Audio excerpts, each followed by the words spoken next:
నమస్తే, నేను మీ బాబీ వర్ధన్. బీబీసీ వాయిస్ ఛానల్లోని కామెంటరీ బాక్స్ కార్యక్రమానికి స్వాగతం.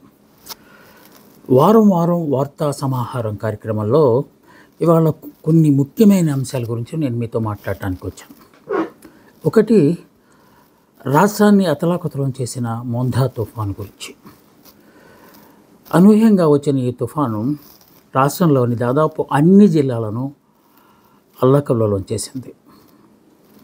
ఐఎండీ సూచనల మేరకు ఎంతో అప్రమత్తంగా ఉన్నప్పటికీ అపార నష్టాన్ని మాత్రం అరికట్టలేకపోయాం. మొట్టమొదటిసారి అటు రాయలసీమ నుంచి కోస్తా మీదుగా ఉత్తరాంధ్ర జిల్లాలను కూడా అల్లకల్లోలం చేసిన తుఫానుగా దీన్ని పరిగణించవచ్చు. మోందా తుఫాను ముందస్తు చర్యలు దాదాపు వారం నుంచే తీసుకోవటం వల్ల ప్రాణ నష్టాన్ని తగ్గించగలిగారు, కానీ ఆస్తి నష్టం అపారంగా జరిగింది. వరి పూర్తిగా ఇంకా పక్వ దశకు రాకుండా, అంటే పొట్ట మీద ఉండగా పంటలన్నీ దాదాపు నీటిలో మునిగిపోయాయి. ధాన్యం, అది వరితో పాటు ఇంకా బొప్పాయి, మిగతా ప్రతి పొగాకు లాంటి వాణిజ్య పంటలు కూడా సర్వనాశనం అయిపోయాయి. ఊర్లన్నీ ఆ చెరువులను తలపిస్తున్నాయి. ఇక పొలాల్లో పంటను చూసుకుని రైతులు విలపిస్తున్నారు. రాష్ట్ర యంత్రాంగం ఎంతో అప్రమత్తమైంది. విదేశాల నుంచి అప్పుడే వచ్చిన చంద్రబాబు నాయుడు గారు దిశానిర్దేశం చేస్తూ అధికారులను పరుగులు పెట్టించారు. క్షేత్రస్థాయిలో అధికారులు ఉండి సహాయక చర్యలు చేపట్టాలని, మునిగిపోయే ప్రాంతాలలో నుంచి జనాలను ఎవాక్యువేట్ అంటే సురక్షిత ప్రాంతాలకు తరలించాలని ఎప్పటికప్పుడు ఆదేశాలు జారీ చేస్తూ అధికారులలో అంకిత భావాన్ని పెంపొందించారనే చెప్పాలి. మరోపక్క డిప్యూటీ సీఎం కూడా తొలిసారి ఆయనకి ఈ అనుభవం, ఉప ముఖ్యమంత్రి అయిన తర్వాత పవన్ కళ్యాణ్ గారికి, ఆయన కూడా శాయశక్తుల అధికారులతో, ఎందుకంటే పంచాయతీరాజ్ శాఖను ఆయన నిర్వర్తిస్తున్నారు కనుక రోడ్లు అంటే రహదారులు, విద్యుత్తు ఇలాంటివన్నీ సక్రమంగా ఉన్నాయో లేదో చూడాల్సిన బాధ్యత అధికారుల మీద ఉందని ఆయన కూడా అధికార శ్రేణులను అప్రమత్తం చేయడంలో నిమగ్నమయ్యారు. మరో కీలక మంత్రిగా భావిస్తున్న లోకేష్ కూడా విదేశాల నుంచి తిరిగి వచ్చిన తర్వాత రాష్ట్రానికి వచ్చిన ఈ పెనుముప్పును నుంచి ప్రజలు ఎలా బయటపడాలనే దాని గురించి కూడా ఆయన కూడా సుదీర్ఘ ఆలోచనలు చేసి అధికారులను ఎప్పటికప్పుడు అప్రమత్తం చేయడం అనేది కూడా ఈసారి జరిగింది. ఐఎండీ సాధారణంగా ఖచ్చితమైన వాతావరణ సమాచారాన్ని ఇస్తుంది, కానీ ఎందుకో ఈసారి చాలా చాలా ఎక్కువ సార్లు, అంటే గంటకు సమాచారాన్ని ఇస్తున్నా కూడా ఎలాగైనా సరే హ్యూమన్ లాస్ అంటే ప్రాణ నష్టాన్ని తగ్గించాలనేది ప్రధాన ధ్యేయంగా ఐఎండీ కూడా అహర్నిశలు కృషి చేసింది. గంటకు బులెటిన్లతో ప్రజల్ని అప్రమత్తం చేసింది. దీనికి తోడు ప్రతి జిల్లా యంత్రాంగం కూడా ఈ పనిలోనే నిమగ్నమైంది. ముఖ్యంగా జిల్లా కలెక్టర్లతో కంట్రోల్ రూమ్ ఏర్పాటు చేసి ఎప్పటికప్పుడు ప్రజలను అప్రమత్తం చేయడానికి సందేశాలు, మెసేజ్లు పంపిస్తూ ఈ కార్యక్రమాల్లో నిమగ్నమయ్యారని చెప్పాలి. సో ఎప్పుడు లేదు వైఎస్ఆర్ కాంగ్రెస్ పార్టీ, అంటే విపక్షంగా ఉన్న వైఎస్ఆర్ కాంగ్రెస్ పార్టీ నాయకుడు మాజీ ముఖ్యమంత్రి జగన్మోహన్ రెడ్డి కూడా పార్టీ శ్రేణులకు పిలుపునిచ్చారు. మీరు అలసత్వం వహించకుండా ఎక్కడికక్కడ నేను సహాయ కార్యక్రమాల్లో పార్టిసిపేట్ చేయండి అని చెప్పి ఆయన కూడా సూచనలు చేశారు. అంటే ఇక్కడ రాజకీయాలకు అతీతంగా చేయాల్సింది, ఎందుకంటే ప్రకృతి విపత్తులు మానవ తప్పిదాల వల్ల ఎక్కువగా రావు. ఎందువల్ల అంటే అది ప్రకృతి సహజం కనుక ఇక్కడ రాజకీయాలు ఏమీ చేయకుండా ఈ ప్రజలను ప్రాణాలు కాపాడే పనిలో నిమగ్నం అవ్వాల్సిందిగా ఆయన పార్టీ శ్రేణులకు కోరడం అనేది ఆహ్వానించదగ్గ విషయం అయినప్పటికీ ప్రభుత్వ యంత్రాంగము సకాలంలో స్పందించకపోవడం వలన ఇంత నష్టం జరిగిందని చెప్పి అక్కడక్కడ వైఎస్ఆర్ పార్టీ శ్రేణులు విమర్శించడం సర్వసాధారణమే. ఇక సముద్రంలోకి మత్స్యకారులు వెళ్ళకూడదని చెప్పి 5-6 రోజుల నుంచే ముందుగానే హెచ్చరికలు జారీ చేస్తుండడంతో నిజాంపట్నం నుంచి కొంతమంది మత్స్యకారులు కాకినాడ రేవుకు చేరుకున్నారు. అయితే వారు స్థానికేతరులు కావడం వల్ల తమను సరిగా పట్టించుకోలేదని, ఎలాంటి సహాయ కార్యక్రమాలు చేయలేదని, స్వచ్ఛంద సంస్థలు మాత్రమే వచ్చి మమ్మల్ని ఆదుకున్నాయని చెప్పి వాళ్ళు విమర్శలు చేయటం, విమర్శలు అంటే ఆందోళన వ్యక్తం చేయడం అనేది ఒక అంశంగా దీంట్లో కనిపించింది. ఇక పంట నష్టం లేకపోతే ఆస్తి నష్టం విషయంలో చంద్రబాబు నాయుడు గారు ఏరియల్ సర్వే చేసి హెలికాప్టర్లో ఎంత నష్టం ఉన్నది అని చెప్పి ఒక అంచనాకు వచ్చారు. 5,000 కోట్ల పైన నష్టం వాటిల్లిందని చెప్పి ఇది కేంద్రానికి సమర్పించబోతున్నట్టు తక్షణ సహాయం కోరే అవకాశం కూడా ఉంది అనే వార్త ఈ వారంలో చాలా సంచలనం రేగిచ్చిందని అనేది చెప్పాలి. ఇక అలర్ట్లు ఇందాక మనం అనుకున్నప్పుడు అప్రమత్తత విషయంలో ఆమె ఐఎండీ చేసిన సూచనలు అందరూ పాటించినప్పటికీ ఐఎండీ అంచనాలు కాస్తంత తారుమారైనట్టుగా కనిపిస్తుంది. తీరం కాకినాడ ప్రాంతంలో ఈ తుఫాను కాకినాడ ప్రాంతంలో తీరం చేరి అల్లకల్లోలం సృష్టిస్తుందని చెప్పి అది ప్రచండ గాలులకు దారితీస్తుందని చెప్పి ఇలా రకరకాలుగా చెప్తూ వచ్చారు. అయితే అనూహ్యంగా ఎవరు ఊహించిన విధంగా అది గమనాన్ని మార్చుకొని అయితే తాకడం మాత్రం తీరాన్ని తాకింది, కానీ మళ్ళా గమనాన్ని మార్చుకొని సద్దుమణిగిపోయినట్టుగా మనకి ఆ తర్వాత అందిన సమాచారం వల్ల తెలుస్తోంది. అయితే ఇది ఆంధ్రప్రదేశ్ నుంచి తెలంగాణ వైపు ఉపరితలం మీద వెళ్ళి అక్కడ బీభత్సం సృష్టించేసింది. అంటే మన రాష్ట్రంతో పాటు తెలంగాణలో కూడా ఈ తుఫాను మొందా తుఫాను తీవ్ర విధ్వంసాన్ని సృష్టించింది. అటువైపు నుంచి ఛత్తీస్గఢ్ వైపు ప్రస్తుతానికి పయనించింది. అందరూ ఊపిరి పీల్చుకున్నారు, కానీ ఈ తుఫాన్ అనంతర ఆ కార్యక్రమాల పట్లనే అందరూ ఆందోళన వ్యక్తం చేస్తున్నారు. ఎందువల్ల అంటే ఖచ్చితంగా సమయానికి ఇంకో వారం 10 రోజుల్లో పంటలు చేతికి వస్తాయనగా ఇంత విధ్వంసం జరగడం అనేది ఎవరు జీర్ణించుకోలేకపోతున్న అంశంగా చెప్పుకోవాలి. ఈ వార్త దాదాపు 3-4 రోజుల పాటు ప్రజల్లో ఎక్కువ మందిలో ఆందోళన కలిగించడానికి ఆస్కారమైంది. ఇంకొక రెండో వార్త, సో తుఫాను వార్త తర్వాత ఏ వార్తలు చెప్పినా అంత అంటే ఆసక్తిగా ఉండవు కనుక, అయినప్పటికీ మనం ప్రస్తావించాలి కనుక బస్సు దహనం కేసు ఒకటి మన గత వారంలో మన రాష్ట్రంలో జరిగింది. హైదరాబాద్ నుంచి బెంగళూరు వెళ్తున్న కావేరీ ట్రావెల్స్ బస్సు అర్ధరాత్రి 12 దాటిన తర్వాత 1 గంట 12 గంటల మధ్యలో తగలబడిపోయి దాదాపు 20 మంది దాకా ప్రాణాలు కోల్పోయారు, సజీవ దహనం అయ్యారంటారు కదా, అయ్యారు. దీనికి ప్రధానమైన కారణం ఏంటంటే డ్రైవర్ తప్పిదమే దీనికి ఈ ప్రమాదానికి కారణం అని చెప్పి దర్యాప్తులో తేలినప్పటికీ ఒక స్కూటరిస్టును కాపాడడానికి బస్సును ప్రక్కకు పోనించడం వల్ల అది డివైడర్ని ఢీకొని ఆ తర్వాత మరో దేనికో ఢీకొని మంటలు చెలరేగాయి అని చెప్పి అందువల్లనే ఈ అగ్ని ప్రమాదం జరిగిందని చెప్పి మరో కోణం కూడా దీనికి కనిపిస్తుంది. స్కూటర్ మీద వస్తున్న 2 పిల్లలు, ఒక అతను తప్పుకున్నాడు, ఒక అతను మాత్రం బస్సుకు ఢీకొని బస్సు కిందకి ఆ స్కూటర్ వెళ్ళిపోయి దాదాపు 300 మీటర్ల దూరం దాకా ఈ స్కూటర్ని బస్సు తీసుకువెళ్ళటంతో ఆ రాపిడికి చిన్న మంటలు రేగి ఆ కింద ఉన్న డీజిల్ ట్యాంక్ ముట్టుకుందని, తద్వారానే ఇంత ఘోరమైన ప్రమాదం జరిగింది అనేది ఇంకొక కోణం.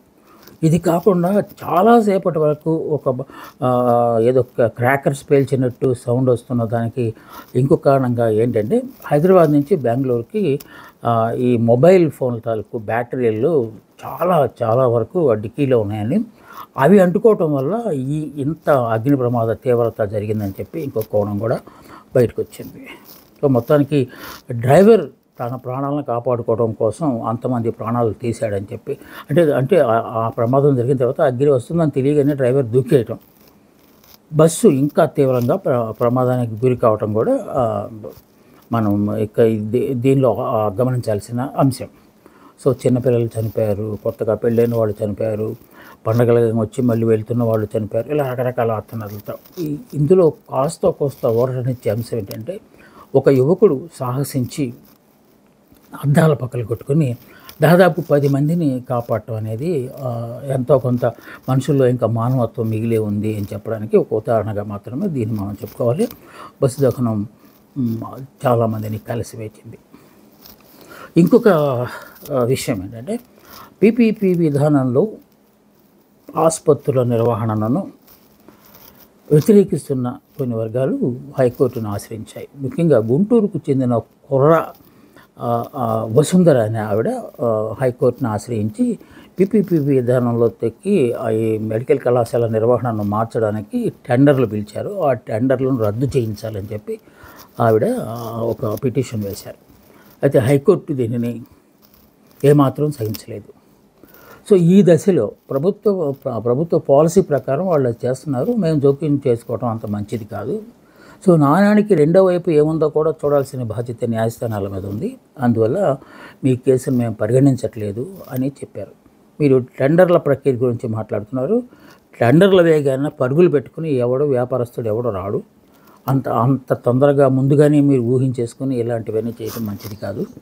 సో ఈ దశలో దాన్ని ఆపడం అనేది న్యాయస్థానాలకు మంచి పని కాదు. ప్రభుత్వం ఏదైనా చేస్తూ పోతుంటే కొంత సమయం పాటించాల్సిన అవసరం ఉంది అని చెప్తూనే కౌంటర్ దాఖలు చేయాలని చెప్పి ఒక 4 వారాల పాటు సమయం ఇచ్చి రాష్ట్ర ప్రభుత్వానికి ఆదేశాలు జారీ చేసింది. ఈ అంశం కూడా ప్రధానంగా వార్తల్లో చోటు చేసుకుంది. ఇంకొక ముఖ్యమైన అంశం, ఇది కూడా కోర్టుకు సంబంధించింది.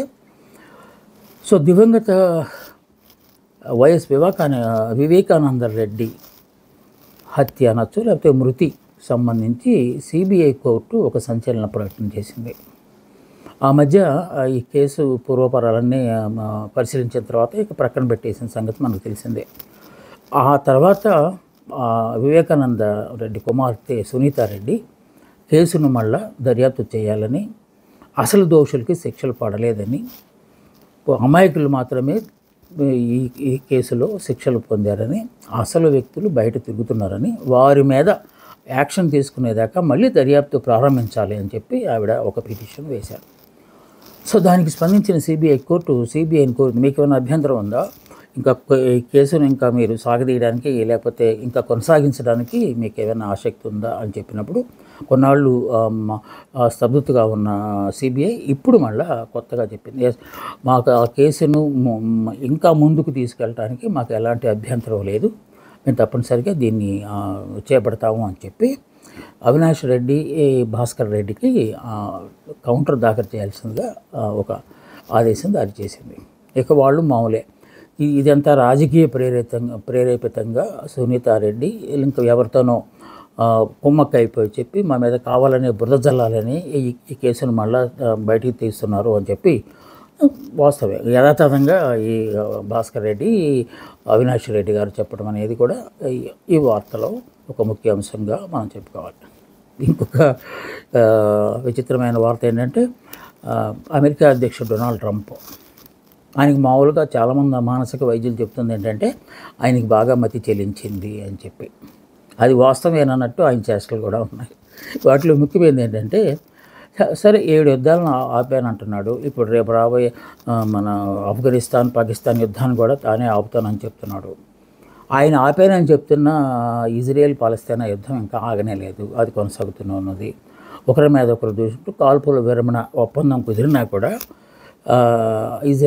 ఇజ్రాయెల్ హమాస్ ఈ రెండు కొట్టుకుంటున్నాయి. కొంతమంది అటుపక్క కొంతమంది చనిపోయారు, ఇటుపక్క కొంతమంది చనిపోయారు, వార్నింగ్లు మాత్రం పోతున్నాయి. అయితే ఇజ్రాయెల్ చేసిన దాడిని నేను సమర్థిస్తున్నాను అని చెప్తున్నాడు. ఒక పక్క ఆపేసాను అని చెప్తున్నాడు, మరో పక్క నేను దీన్ని సమర్థిస్తున్నాను, దాంట్లో తప్పే లేదు అని మరో పక్క చెప్తున్నాడు. సడన్గా ఆయన భారత ప్రధాని మోడీ గారి మీద ప్రేమ కురిపించడం మొదలుపెట్టాడు.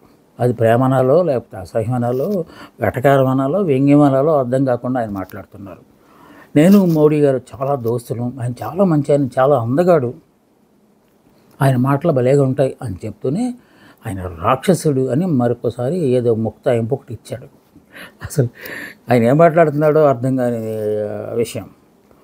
కొన్ని సందర్భాల్లో చమురుని ఆపేసేసాము, ఇంకా రష్యా నుంచి ఆ చమురు ఇండియాకి రాదు. నేను చెప్పడం వల్లనే నా మిత్రుడు కనుక, నా మంచి స్నేహితుడు కనుక, నా అందమైన స్నేహితుడు కనుక మోదీ ఆ నిర్ణయం తీసుకున్నారు. ఇంకా రష్యా ఉక్రెయిన్ యుద్ధం ఆగిపోయినట్టే అని మరొక బాంబు పేల్చారు. దీన్ని అఫ్కోర్స్ భారత్ తీవ్రంగా ఖండించింది. మరో ప్రక్క ఈ మధ్య ఏంటో మోడీ డొనాల్డ్ ట్రంప్ గారు ఈ సర్టిఫికెట్లు ఇవ్వడం మొదలుపెట్టారు. మోడీ గారికి మిస్టర్ క్లియరెన్స్ ఇచ్చారు, మళ్ళీ ఏదో కాస్త మట్టి చెల్లారు. అలాగే ఇప్పుడు చైనా జింగ్పింగ్ మీద కూడా ఆయన ప్రశంసలు జల్లు కురిపించారు.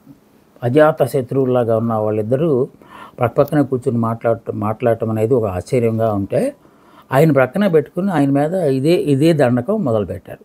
ఆయన అసలు తిరుగులేడు, ప్రపంచంలోనే చాలా మంచి వ్యక్తి, ఆయనకి ఇంకా తిరుగులేదు అని చెప్పి ఆయన మీద కూడా ఇలాగ మొదలుపెట్టాడు. ఆయన ఒక చిన్న ఏదో బోనస్ లాగా ఒకటి ఇస్తున్నట్టుగా ఇప్పటిదాకా ఉన్న ప్రతీకార సుంకాలను ఒక 10% తగ్గిస్తున్నానులేండి అని చెప్పారు అని కూడా ప్రకటించారు. ఇప్పటిదాకా డొనాల్డ్ ట్రంప్ గారు చేస్తున్న ఇలాంటి అటు ఇటు కాని విషయాలు, కొన్నిసార్లు పొగడ్తలు, కొన్నిసార్లు విమర్శలు, కొన్నిసార్లు అలకలు, కొన్నిసార్లు యుద్ధాన్ని ఆపేయని చెప్పడాలు, ఇవన్నీ చూస్తుంటే నిజంగానే మానసిక వైద్యులు చెబుతున్నది ఏంటంటే డొనాల్డ్ ట్రంప్ మానసిక పరిస్థితి అంత బాగా లేదు అని చెప్పారు. అలాగే మరొక నిర్ణయం కూడా ఆయన తీసుకున్నాడు.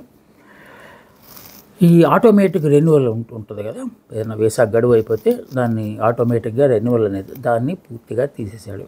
మళ్ళీ కొత్తగా ఫ్రెష్ మళ్ళీ మీరు వీసాకి అప్లై చేయాలని చెప్పి ఒక కొత్త ఆర్డినెన్స్ మళ్ళీ తీసుకొచ్చాడు.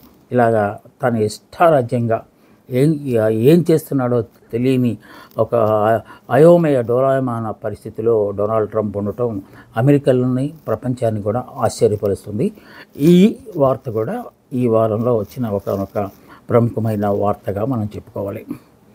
సో ఎక్కువ వార్తలన్నీ అంటే 5-6 రోజుల నుంచి, దాదాపు 5-6 రోజుల నుంచి వార్తలన్నీ ఒకే అంశం మీద కేంద్రీకృతమై ఉన్నది. అవి మోందా తుఫాన్ గురించి. అది ఎందుకంటే పెద్ద విపత్తే అది.